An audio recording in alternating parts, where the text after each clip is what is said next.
Hello Dinesh, കഴിഞ്ഞ ആഴ്ച നമ്മുടെ കമ്പനിയിൽ ഒരു ഇന്റർവ്യൂ അറ്റൻഡ് ചെയ്തില്ലായിരുന്നു?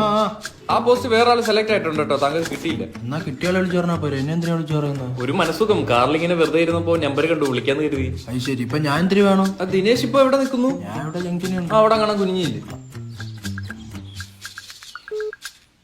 നരയൊക്കെ കൂടി വരുന്നുണ്ട്. ഭർത്താവ് എങ്ങനെയായിരുന്നു മരിച്ചു പോയ? രാവിലെ ഒരു പണിയും ചെയ്യരുത്, എന്റെ ഷർട്ട് ഇട്ടോണ്ട് അവിടെ ഇരുന്നോണം. ഫ്രീ ആന്ന് പറഞ്ഞു, കോൾ ചെയ്യാന്ന് വിചാരിച്ചു. ആരിതൊക്കെ? മോനെ, അച്ഛനൊരു ലാപ്ടോപ്പ് വേണമായിരുന്നു. ലാപ്ടോപ്പാ? സെക്കൻഡ് വേണമെന്നില്ല, ഫസ്റ്റ് ആയാലും മതി. അല്ല, നിങ്ങൾക്ക് ഇപ്പൊ എന്തിനു ലാപ്ടോപ്പ്? വലിയ സ്ക്രീനിൽ വീഡിയോ കോൾ ചെയ്യാമായിരുന്നു. ഫേസ്ബുക്കിൽ ഒരു ആന്റിമാരെ വെറുതെ വിടരുത്. ഇവിടെ മനുഷ്യൻ ഒന്നാമത് പണിയൊന്നും റെഡി ആവുന്നില്ല. പണിയുടെ കാര്യം പറഞ്ഞപ്പോഴാ, നിനക്ക് വിദേശത്ത് വലിയ താല്പര്യം ആണെങ്കിൽ കാനഡ, UK പോലുള്ള രാജ്യങ്ങളിൽ കുറഞ്ഞ ചെലവിൽ ആപ്ലിക്കേഷൻ മുതൽ അക്കോമഡേഷൻ വരെ സെറ്റ് ചെയ്ത് തരുന്നവരെ എൻട്രി ഫ്ലൈ.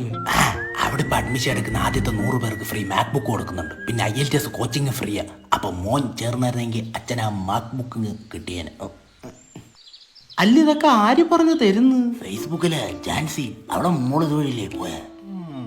നിന്നെ ഒന്ന് വിദേശത്ത് വിട്ടിട്ട് വേണം അച്ഛന് മനസമാധാനത്തോടെ അടുത്ത പെണ്ണ് കേട്ടാൻ.